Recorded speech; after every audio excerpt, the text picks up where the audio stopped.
Good afternoon and a warm welcome to everyone. Hope you all are doing good. On behalf of Nehru Planetarium, Nehru Memorial Museum and Library, we are again live on discussing something very important and interesting. So, today we are here to learn more about winter solstice. The topic of today's discussion is the same winter solstice. To talk more on this, we have with us Megha Rajoria. Ms. Megha Rajoria is an active scholar who had worked closely under the guidance of Dr. N. Ratnashri since 2008 towards the restoration of Jantar Mantar Observatory Instrument at Delhi. She is a passionate science communicator and strongly believes in raising public awareness about the rich scientific heritage of ancient India. Ms. Megha Rajoria is a trained citizen scientist, astronomer who loves poring over photos of the sky. Not those Instagrammable pictures of pretty blue skies, but very high resolution images of night sky captured by GMRT, stationed at the campus of NCRA Pune. Ms. Rajoria is a part of growing Citizen Scientist Collaboratory, RAD at Home India, the first Indian citizen science research program in astronomy. This zero funded, zero infrastructure, nationwide inter-university collaboratory has been established as a platform wherein any BSc, BE undergraduate, postgraduate can do multi-wavelength extragalactic astronomy research. Hashtag ABCD research by utilizing the power of internet. In the past, she was associated with Doordarshan, CSIR, National Institute of Science Communication and Policy Research, very popularly known as NISPER, and also Institute of Chartered Accountant of India. As far as I know about Megha, she shared very close bond with Dr. N. Ratnashri and also with the planetarium team. From long time, we have been associated with Megha and been using her volunteering services, irrespective of all program we are organizing offline and online at the planetarium. So towards the end of this program, we have very special to announce for any undergraduate and postgraduate science background students. So kindly stay tuned with us. So if you are interested with positional astronomy, there is something um, amazing is coming to do hands-on learning with Megha Rajoria. So now, without much taking time, I would like to invite Megha to talk more about the topic. Over to you, Megha. Thank you, Prerna ma'am. Thank you so much. And I would like to thank Planetarium staff, especially Anurag sir and Prerna ma'am for inviting me for this talk and giving me this opportunity to talk on winter solstice. Thank you so much. I hope I'm audible, Prerna ma'am. Yes, you are audible. Okay, I'm going to share my screen. Is it visible? Yes. Okay. Okay. So today we are going to talk about winter solstice. So as you all know that technically tomorrow is when we celebrate winter solstice, and this is a very important astronomical phenomenon that everyone experiences across the world. And this is not something which is very new or contemporary. This is something that our forefathers noticed ages back, like since ancient times. And in this presentation I will show you some of the proofs, how this particular astronomical day was very important for mankind. So without wasting much time, let's first understand what is winter solstice and how it happens. So it happens on 22nd December, and it is the shortest day which has the longest night in the northern hemisphere. So, and it is just the reverse in the southern hemisphere. So we also say, that it is technically onset of winters in the northern hemisphere, because the tilt of the earth is responsible how much sunlight will fall on a particular area of the earth. So on this day in the northern hemisphere, the hemisphere is basically, receiving the least amount of light at this point of time. So then in winters, sun moves away from the Tropic of Capricorn. So the winter solstice happens when the sun shines at the highest point in the sky, which lies, on the Tropic of Capricorn. And like, we are in Delhi right now. So the sun will appear to move in a line. Okay, so as I mean, I just found it very interesting to show that, especially for the school students here who have joined us, that how Earth is rotating and how it is a little tilted towards, its axis, and the tilt is 23.5 degrees. So what's happening here? Now let's look at this image. Ma'am, is my cursor visible? Yes, yes, Megha. Okay, great. So these are four different images of Earth, and in the first column, you can see that the Earth is exactly half. It's divided in two parts. One is completely dark, one is completely lighten up, and same is on the bottom column. So these two are actually equinoxes. So equinoxes is, it happens when you have equal day and equal night. Okay, but when we talk about solstice, which is June 21st and December 22nd, it's a little different scenario.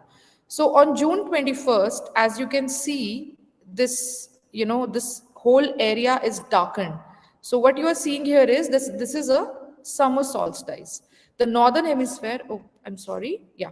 So the northern hemisphere is totally lightened up, whereas the southern hemisphere is darker. So, on the other hand, when you go to the winter solstice, the whole thing reverses. Now, what's happening here is that the northern hemisphere, the northern pole, or you can say, is darkened and the southern is lightened. So, this is winter solstice, which we are experiencing in the northern hemisphere of the earth. So, like, you can see here, there's a little GIF that I have downloaded from Wikipedia, and it shows, how the seasons are changing on Earth. So, you can see the day, month here, it's about in 2004, and you can see that how the snow covered region is changing. So, as you go to 9, 10, 11, 12, so this is December, it's all snow covered in the northern hemisphere. Of course, this is the south pole, so it is definitely snow covered. And over here in the southern America, you can see a little parts, where there's a little snow. And the southern hemisphere doesn't have much landmass also. So this is how seasons take place on Earth. Now we'll go further into this, that how summer solstice is related to seasons on Earth. Okay, so this is a very interesting slide. So what you see here is that this blue big dot is Earth, which is at its perihelion, which is that means it is nearest to Earth. It is about 147 million kilometer, and it's around January. And over here you can see that it is farthest from the sun, which is 152 million kilometers, but the interesting part here is that even though the Earth is closest to Sun in January, it is winters in Northern Hemisphere. And here it is farthest from the Sun in July, but July, we have peak of summers. So this is what the interesting part is. Now, why is this happening? This is happening because of the tilt that we saw here, the tilt of the Earth, and when the Earth is rotating on its axis. So it is because of that we have winters in January, irrespective of the fact that it is nearest to the sun. Okay, so now why is it happening? Let's dwell a little further into that.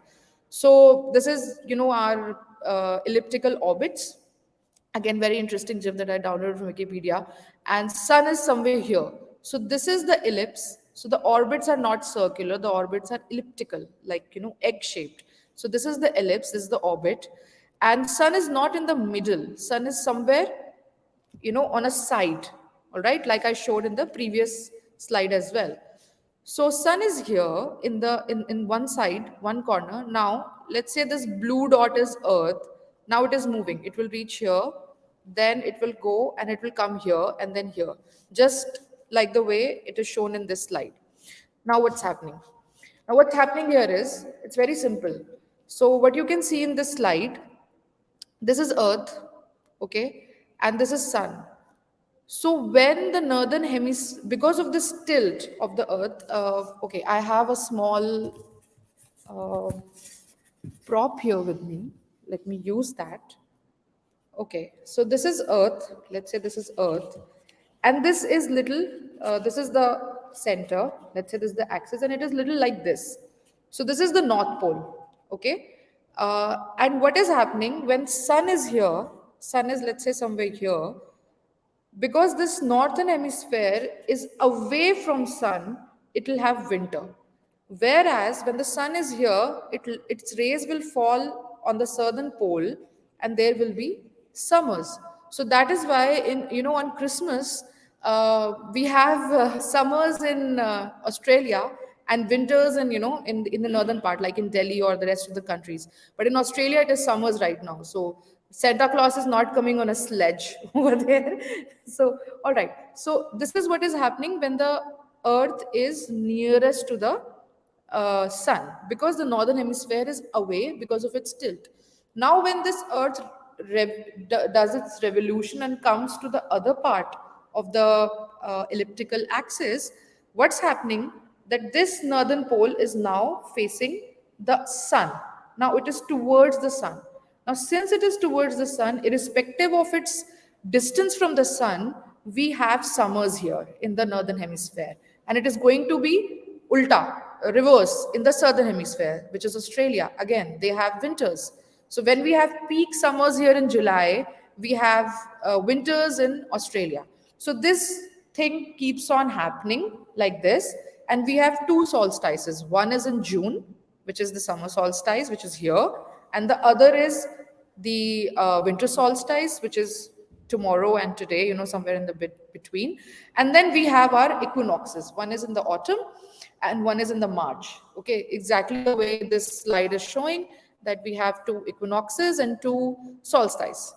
Okay, so this is a slide, that is just showing you just reverse of what is happening in the southern hemisphere, just the reverse of this.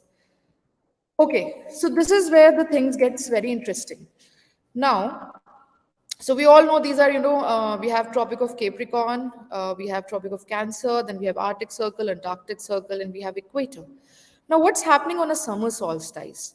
Because of the tilt of the Earth, now it's all about tilt, tilt, tilt, and I'll keep repeating this again and again. So I have drawn these, these lines. I've drawn this red line and this black line somewhere in the middle of this sphere. And what you see is that this line that I'm drawing, it's falling exactly on the Tropic of Capricorn. But it should have fallen on equator, because equator is what divides the Earth exactly, in the middle. But that's not happening. That's not happening again because of the tilt.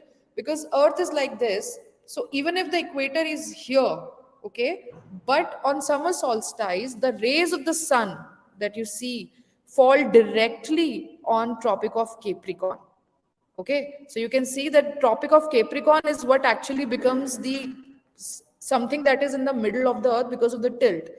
And it so happens that the sun rays fall exactly perpendicular to the Tropic of Capricorn and not on the equator, because equator actually goes somewhere below, the Tropic of Cancer. Sorry.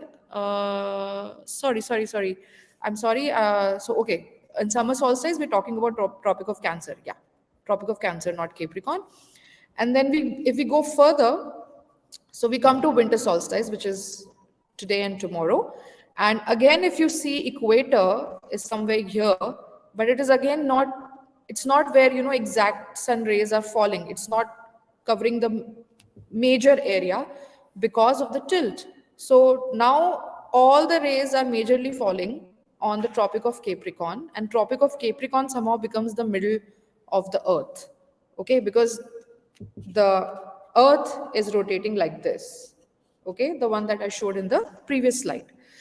Okay, so what's happening here exactly? So following this movement is the Uttarayan, or the northward movement of the sun. Now, sun will start moving in the northern direction. All right. So, a few thousand years ago, I'm talking like many, many thousand years ago, probably, what was happening, that the sun was coinciding with the zodiacal constellation Capricorn, or simply the constellation Capricorn. And that's why, we have the name Tropic of Capricorn. Okay. And similarly, for the summer solstice, it was coinciding with the constellation Cancer. And then we have the name Tropic of Cancer. But that's not really happening now. I mean, this has changed because, the axis of Earth and its alignment with the sun, all that has changed over the thousands of years. So this was the reason why these two constellations were found to have reflections, in the zodiacal signs, the constellations of Cancer and Capricorn, and that's why they were named Tropic of Cancer and Tropic of Capricorn. But yeah, it's still a little confusing now for now, because right now Sun is in Sagittarius, in the Sagittarius constellation, not in Capricorn or in Cancer. But because we have been following this notion for many years, so it's just going on like that. So yeah, we are also debunking some things today here. Okay, so here we have Sagittarius and Capricorn. So the sun actually enters Capricorn around middle of July. So that's going to happen on 14th January, Makar Sankranti. So maybe we'll have a session then, and we'll talk more about it then. And so this was happening, a few thousand years ago. Now it's not happening anymore. Uh, Obviously, because there is some sort of a displacement in the axis of Earth and the rotation, and that has taken thousands of years. So, because of that, the sun is not anymore in Capricorn, but it is in Sagittarius, but it will enter into Capricorn in January during Makar Sankranti. Okay, so now I have just a few interesting things to tell you about. Like I was saying in the beginning of the presentation, that a lot of our our forefathers knew about summer solstice, knew about this phenomenon, and if we go a little back in time, there are a lot of you know monuments or buildings or structures or observatories that exist that actually show this phenomenon happening. So there is one such place, in New Mexico, the Chaco Canyon, and if you go there, so these are some structures there, and there are particular timings, on winter solstice and summer solstice and the equinoxes, when the image of sun, okay, falls through the crack on this particular structure in a way that it can tell you what day it is. Okay, so possibly this was, all these structures were created back then to understand, when it's solstice, when it's equinox, because a lot of happenings were going on during around this time. There used to be harvest festivals, there used to be different sort of myths also, where people thought that sun probably stopped moving, because for a few days sun will move very slow, okay, and like very few degrees, and for some time our forefathers thought that probably there is some sort of thing happening, some mythological thing that is happening, and the sun is tied to one place because of some supernatural power or something. And maybe that's when, I mean, this is all the interpretations that we can make. I really do not have much text on it as of now, but maybe in future.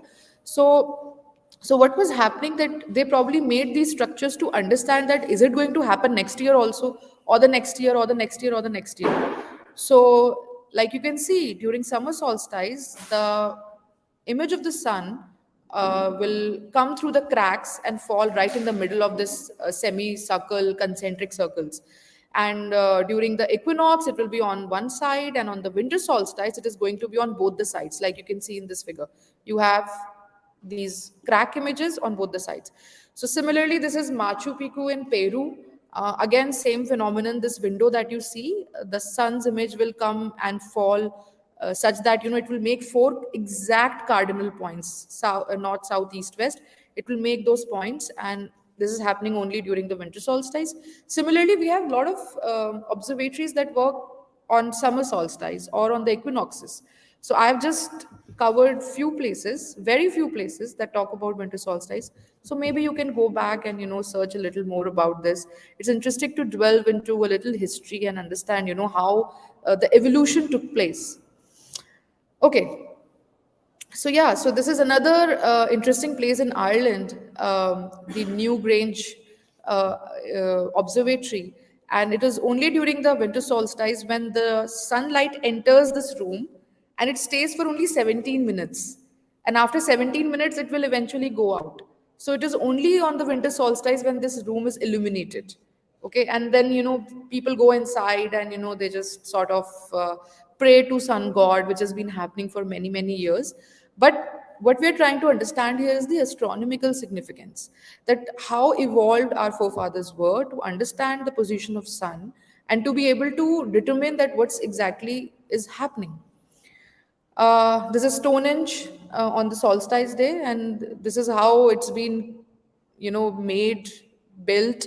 That sun is exactly in the middle, and again, there's a huge gathering on that day, to commemorate this day. And it is very interesting to see that how precisely the location of sun has been marked here on this such an ancient structure. So this is Dr. Ratnashri, my mentor, and this is a very interesting place where she's standing. This is Shashthamsa Yantra in Jaipur, in Jantar Mantar of Jaipur, and this is actually inside the Samrat Yantra, I guess. And these are the two quadrants that you see, and these quadrants will actually tell you the declination of sun. So these two dots that you see, the white colored dots, are actually the pinhole images of sun. So there are two pinholes at the top, and these are the pinhole images of the sun. So what happens that on a solstice day, on a winter solstice, these pinhole images will fall somewhere on the top of the quadrant. I haven't really done it myself, and I couldn't find any image that shows this.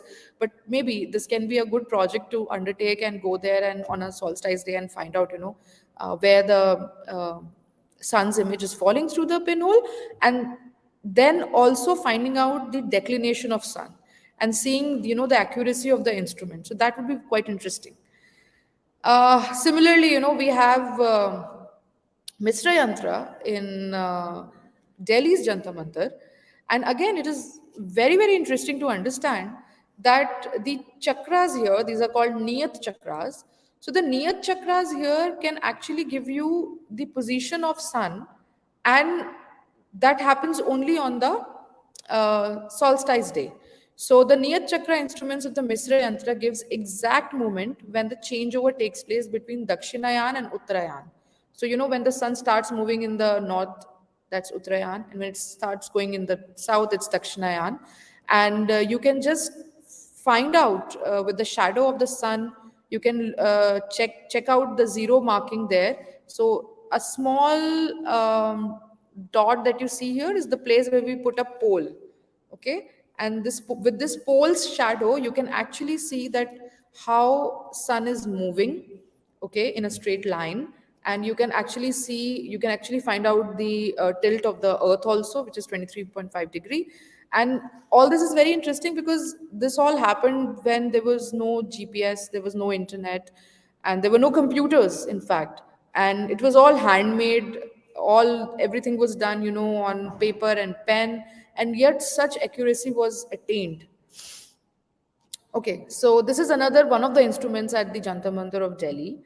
And over here also, you can mark the position of sun moving in one constellation to another. Okay, so the Jayaprakash Yantra has the Tropic of Capricorn in the bowl. The bowl that you see here, it has the Tropic of Cancer marked in it. And on the solstice day, you can actually mark the position of the sun using the pinhole. So what we exactly do is, this is a bowl, and we tie a crosswire here on the top and put a pinhole here in the middle. So with that pinhole, you can actually get the image of sun, and you can mark the position of the sun in the instrument on that day. So sun is not in the constellation of Capricorn in the sky, like I just explained few thousand years ago, and sun is still in Sagittarius. Okay, and again, the historical names of the Tropic of Capricorn and Cancer are just a celestial confusion that's still there, but I guess it's going to be like that only forever. Okay, all right. So give an idea that how our heritage and festivals are sort of revolving around astronomy. And there are so many festivals around the world that happen on this day, which is the winter solstice. So I've just picked a few colorful images to give you an idea that how different tribes and communities celebrate this day. They commemorate this day. At some places you have harvesting festivals. On some places you have some sort of a prayer to sun god, because they thought that sun is tied at one place, and they wanted to pray to sun god that please move, don't stay at one place. So these are some of the celebrations that take place. I guess even today also, yes, they do, in Japan and Guatemala, China, Iran, South Korea, and there's this tribe, Soil, Hopi tribe, where all of this happens. So, well, this is about winter solstice, and if you have any questions, I would be happy to take. Thank you. Thank you, Megha, for explaining about the winter solstice in detail. And also, beside the scientific and astronomical aspect, you also explained the cultural as well as the history behind this. So, thank you for that. And I really hope that your presentation gives the broader perspective about it. So, we are open to take questions. If anyone is interested, they can post it in the chat box, and from there we can uh, take the questions. Also, before going to taking to questions, I would like to ask Megha to kindly please share that last slide of your Yes, yes, we have presentation it in here. which we, yeah.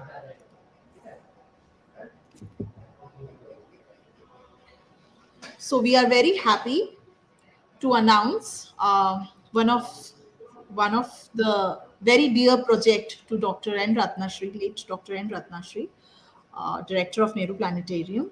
So Jantar Mantar and positional astronomy is the area about she was very much passionate, and in terms of involving students to learn this area, she was very much passionate, and always time to time she kind of organized such hands-on learning projects and lectures, seminars, workshop in which she can involve them to learn how one can understand the positional astronomy. So, as Megha took this initiative to take that legacy ahead, and also Planetarium will always there to support such cause in which Dr. N. Ratnashri was involved. So, we are really very happy and privileged to announce that Nehru Planetarium is starting this research project in which any BSc or even post graduation minimum criteria is undergraduation student, any science undergraduation students who are really interested and passionate to do some research based things and can get involved in this hands-on learning project. We are happy to take them, and for that we have announced the date that this project will start from 1st of the January to 31st of the May. And also now I ask Megha to kindly share more detail, like what all things they will be doing in this project and all. Okay. Thank you, Prerna ma'am.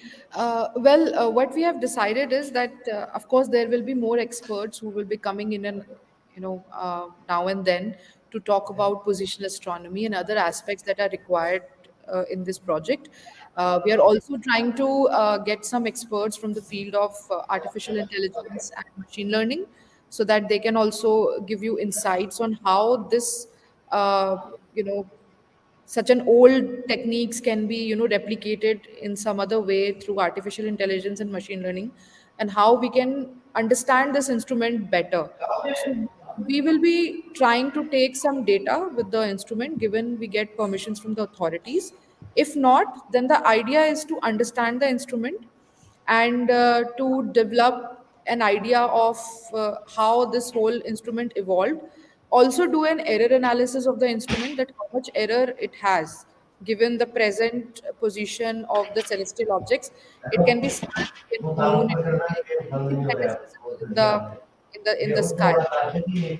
So we will be taking some of the data wherever possible it is. Prerna ma'am, can you mute? There is some noise from your side. Thank you.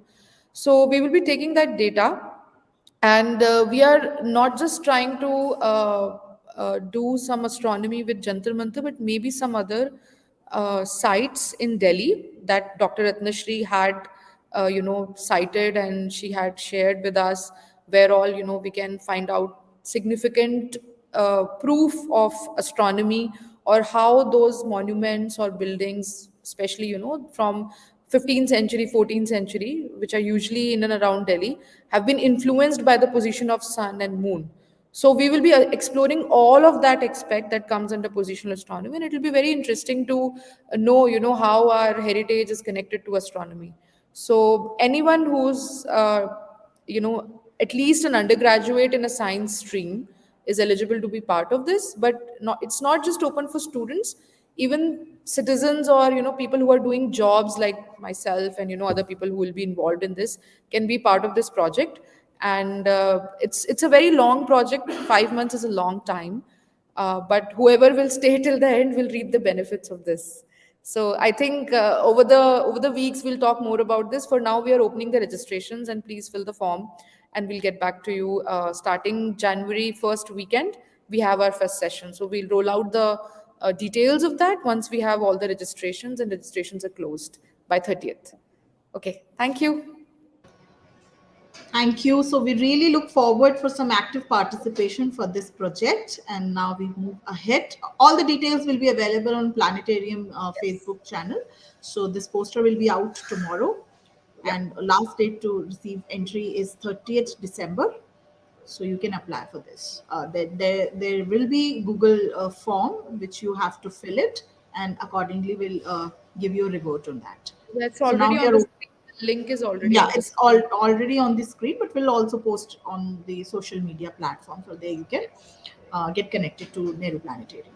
Yes. So now we'll be taking some questions. Okay. So Dev, I'm taking the screen name Dev Ritik Sidhu, Revolution of Earth. There's no question. I think he wanted to know about the more detail about the revolution of Earth and what is the revolution of Earth, how the Earth revolves actually. Okay, if you want to know about that. So, okay, so this is rotation of Earth when the Earth is rotating on its axis. Okay, and this is sort of revolution. So the blue dot that you see here, we can just assume this is Earth. And when the Earth is going around the sun in an orbit, that is called revolution of Earth. Okay, and this revolution of happens in a fixed orbit, which is a fixed path, you can say. And that path is elliptical, like shape of an egg. It is not circle, it is elliptical. Okay, Devputra, I guess that's So please with tell this, more will about the Stonehenge. Stonehenge. So Stonehenge. Okay. Uh, Stonehenge. I cannot dwell more into history because I'm not a history person. But Stonehenge is, one of the very oldest uh, proof of, we can say, astronomy and archaeology, and it's actually a burial site which is in London, in UK, not in London. It's somewhere in UK, and it was actually a burial site. So the structures that you see here, na, these pillars and stones. So these are actually stones put down randomly. That's what initially it was thought of, that it's a burial site. But over the years, that when the astronomers and everyone actually checked out, we realized that there is more to it. Though it's a burial site, though it's an archaeological site, but the stones are arranged keeping the position of sun in thought. Okay, so the position of sun has been very important to our ancestors. That's what I was trying to emphasize here, that the role that sun has played or astronomy has played in making of any monument or temple or Stonehenge has been very important. And if I'm not wrong, this particular archaeological site is somewhere from 300 BC. So it is very, very old, very old. And, and at that point of time, understanding the position of sun was something incredible without any technological advancement that we have today. Okay, so astronomically, yeah, this is what Stonehenge is, and maybe we'll talk more in the coming sessions about it. Okay, so with this, we'll take the next question. What are Rahu and Ketu? Sorry, I can't answer that. This is beyond the scope of this talk and subject, and I don't know what that is. So, thank you, Subhash, but I'm sorry, I can't answer this. So I think that there is always a discussion and a strong debate upon the Rahu and Ketu and the coordinates.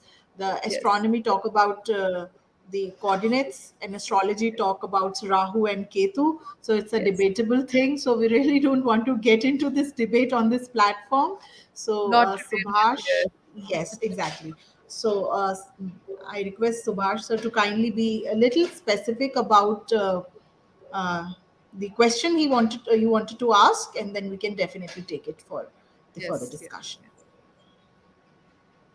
Okay. Jaskirat has a Just question. Kirat saying, yeah, I have one question. That is the declination angle of the day of summer solstice and winter solstice equal? Means it's obvious that both are opposing, but is the angle is equal? Okay, this is very interesting. I think it should be equal, but it will be reverse because since winter solstice is happening in northern hemisphere, we have dark. In southern hemisphere, it is light, and then it is totally ulta. So it should be equal, but yeah, this is a very interesting exercise to find out. I never thought about it like that, but I think we are going to work on this, Jaskirat. Good question. Yeah, we'll talk about it. Almost equal or approximately equal? I cannot say almost equal. It cannot be almost equal because there's always a scope of error.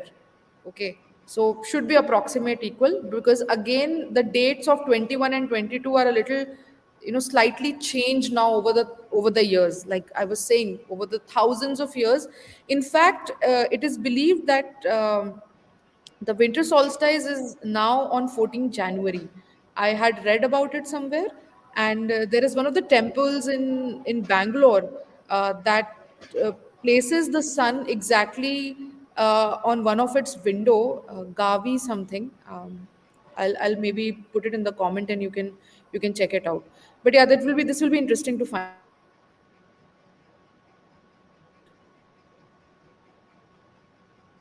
It cannot be exactly equal, approximate equal. So, any other question anyone wants to ask? Ma'am, I can't hear you. I think there is a lag. Now you can hear me, Megha? Hello, can you hear me?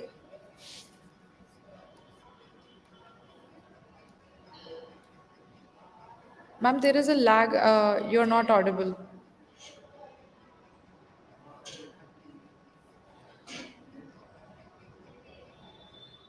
So, do we have any other question? You guys have any question?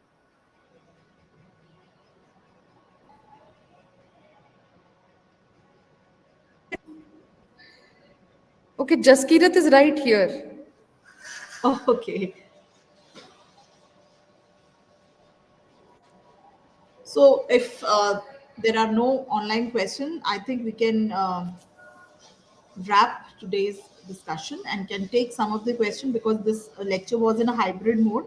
So some of the students who are interested in the topic are sitting next to Megha in the conference room of Nehru Planetarium. So we shall move ahead and can have the discussion over there, and can wrap the discussion on this platform. I So can't hear Megha, is it anything.